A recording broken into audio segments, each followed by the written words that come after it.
చిట్వేలు మండలం గవర్నమెంట్ కార్యాలయ సముదాయానికి రక్షణ కరువు 6 గంటలు దాటితే కారు చీకటి అసాంఘిక కార్యక్రమాలకు అడ్డా చిట్వేలు మండల ప్రాంగణంలో ఒకే చోట MRO MDO MEO housing anganwadi కేంద్రం గ్రంథాలయం సచివాలయం ఉపాధి హామీ పొదుపు వెలుగు ప్రభుత్వ కార్యాలయాలు ఒకే ప్రాంగణ సముదాయంలో కలవు.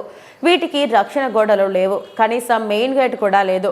సంచార జీవులు ఈ ప్రాంగణంలో నిద్రిస్తూ జీవనం సాగిస్తున్నారు. ప్రజలకు సంబంధించిన ఆస్తులకు గవర్నమెంట్ సంస్థలకు దిక్కెవరు?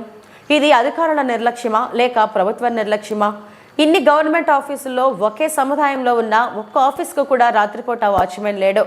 మదనపల్లిలో జరిగిన సంఘటనను ప్రభుత్వం ఆలోచించి ఇప్పటికైనా ఇక్కడ మెయిన్ గేట్, నైట్ వాచ్మెన్ ను, రక్షణ గోడలు నిర్మించి ప్రజల ఆస్తులను, ప్రభుత్వ కార్యాలయాలను కాపాడవలసిన బాధ్యత ప్రభుత్వం మీద ఉంది. చేతులు కాలాక ఆకులు పట్టుకునే దానికంటే ముందస్తు చర్యలు తీసుకోవడం ఎంతో మంచిదని చిట్వేలు మండల ప్రజలు కోరుకుంటున్నారు.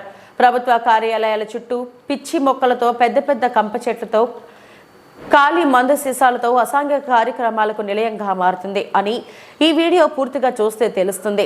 ఎంతో విలువైన ప్రజల ఆస్తులను కాపాడే విషయంలో నిర్లక్ష్యం చేయటం ఈ అధికారుల నిర్లక్ష్యానికి పరాకాష్ట అని స్థానిక ప్రజలు అనుకుంటున్నారు.